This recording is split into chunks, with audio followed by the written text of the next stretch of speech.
चलिए दोस्तों, जानते हैं देश दुनिया की 50 बड़ी खबरों को मात्र 10 मिनट में। लेकिन इससे पहले अगर आपने मेरे चैनल को सब्सक्राइब नहीं किया है तो सब्सक्राइब कर ले। ईरान में तेजी से बदलते हालात के बीच वहां फंसे गए भारतीय नागरिक सुरक्षित लौट आए हैं। शुक्रवार की देर रात को ईरान से दिल्ली पहुंचे इन नागरिकों में ज्यादातर स्टूडेंट है। ईरान में इस समय करीब 10,000 भारतीय नागरिक मौजूद है, जिनमें छात्र, कारोबारी और पेशेवर शामिल है। इनमें से 250 से 3,000 स्टूडेंट है जो मेडिकल की पढ़ाई के लिए वहां गए थे। ईरान से लौटे एक भारतीय नागरिक ने कहा, वहां हालात खराब है, भारत सरकार बहुत सहयोग कर रही है और एम्बेसी ने हमें जल्द से जल्द ईरान छोड़ने की जानकारी दी है। मोदी है तो हर चीज मुमकिन है। लोकसभा में नेता प्रतिपक्ष राहुल गांधी इंदौर दौरे पर है। सबसे पहले वो बॉम्बे हॉस्पिटल पहुंचे। यहां वे दूषित जल से पीड़ित मरीजों से मिले। इसके बाद दूषित जल से प्रभावित इलाकों में जाएंगे। 5 माह के अभियान के परिजन के साथ और भी पीड़ित परिवारों से संस्कार गार्डन में मुलाकात करेंगे। जानकारी के मुताबिक इस दौरान वे पीड़ित परिवारों को 1 लाख और एमपी विधानसभा में नेता प्रतिपक्ष उमंग सिंघार 50,000 का चेक देंगे। राहुल के साथ सिंघार के अलावा प्रदेश प्रभारी हरीश चौधरी, प्रदेश कांग्रेस अध्यक्ष जीतू पटवारी भी है। पीएम मोदी शनिवार को 2 दिन के पश्चिम बंगाल और असम दौरे पर जाएंगे। पीएम दोपहर करीब 12:45 बजे पश्चिम बंगाल के मालदा पहुंचेंगे और मालदा टाउन रेलवे स्टेशन पर भारत की पहली वंदे भारत स्लीपर ट्रेन को हरी झंडी दिखाएंगे। यह ट्रेन हावड़ा से गुवाहाटी के बीच चलेगी। इस ट्रेन के चलते हावड़ा गुवाहाटी रूट पर यात्रा का समय लगभग 2.5 घंटे कम हो जाएगा। अभी हावड़ा से गुवाहाटी ट्रेन से जाने में करीब 18 घंटे लगते हैं। दोपहर करीब 1:45 बजे पीएम मालदा में एक सार्वजनिक कार्यक्रम में 3250 करोड़ रुपए से अधिक के रेल और सड़क प्रोजेक्ट का उद्घाटन और शिलान्यास करेंगे।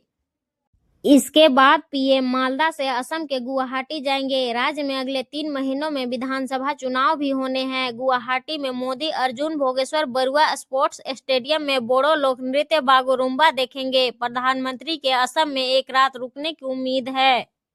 दौरे से पहले पीएम मोदी ने एक्स पर पोस्ट किया। पोस्ट में उन्होंने लिखा, मैं कल बीजेपी रैली के दौरान मालदा और आसपास के इलाकों के लोगों के बीच रहने का इंतजार कर रहा हूं।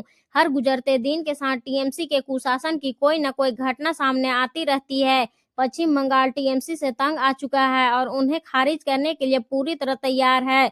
लोग विकास उन्मुख बीजेपी सरकार चाहते हैं। राष्ट्रपति डोनाल्ड ट्रंप ने ग्रीनलैंड को अमेरिका में शामिल करने को लेकर खुली धमकी दी है। बीबीसी के मुताबिक ट्रंप ने कहा कि अगर किसी देश ने ग्रीनलैंड पर कब्जे वाले प्लान में उनका साथ नहीं दिया तो वे उन देशों पर टैरिफ लगाएंगे। ट्रंप ने शुक्रवार को व्हाइट हाउस में एक बैठक के दौरान यह बयान दिया। हालांकि ट्रंप ने साफ नहीं किया कि किन देशों पर टैरिफ लगाया जाएगा और इसके लिए वह किस कानूनी अधिकार का इस्तेमाल करेंगे। दूसरी ओर कनाडाई प्रधानमंत्री मार्क कार्नी ने शुक्रवार को कहा कि ग्रीनलैंड के मालिकाना हक का फैसला अमेरिकी राष्ट्रपति डोनाल्ड ट्रंप का नहीं है। नाटो देश होने के नाते ग्रीनलैंड के तरफ हमारी जिम्मेदारी बरकरार है। हम इनके पीछे पूरी तरह से खड़े हैं।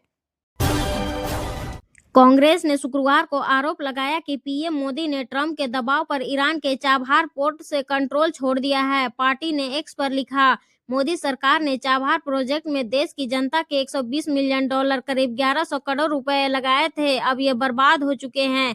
कांग्रेस के इस आरोप को विदेश मंत्रालय के प्रवक्ता रणधीर जायसवाल ने खारिज किया। उन्होंने कहा कि ईरान के चाबहार पोर्ट से जुड़ी योजनाएं जारी है। इन्हें आगे बढ़ाने के लिए भारत अमेरिका से बातचीत कर रहा है। अमेरिका ने भारत को ईरान पर लगे प्रतिबंधों के बावजूद चाबहार पोर्ट से जुड़ी काम जारी रखने के लिए एक खास सेक्शन की छूट दी है, जिसकी अवधि 26 अप्रैल 2026 को खत्म हो रही है। गोवा में 2 रूसी महिलाओं की हत्या का हैरान करने वाला मामला सामने आया है। दोनों शव शुक्रवार को बरामद किए गए। पुलिस ने दोनों की हत्या के आरोप में 37 साल के रूसी नागरिक को गिरफ्तार किया है। आरोपी की पहचान एलेक्सी लियोनोव के रूप में की गई है। वहीं मृतक महिलाओं का नाम एलेना कास्तानोवा और एलिना वानिवा था। गोवा पुलिस के मुताबिक दोनों महिलाओं की हत्या एक ही पैटर्न में की गई। दोनों का चाकू से गला रेता गया था। हाथ बॉडी के पीछे की तरफ रस्सी से बंधे थे। मामला तब सामने आया जब गुरुवार रात गोवा के अरबोल में किराए के मकान से आरोपी की लिविंग पार्टनर एलेना कास्तानोवा का शव बरामद हुआ। मकान मालकिन की शिकायत के मुताबिक घटना रात 11 बजे के बाद हुई।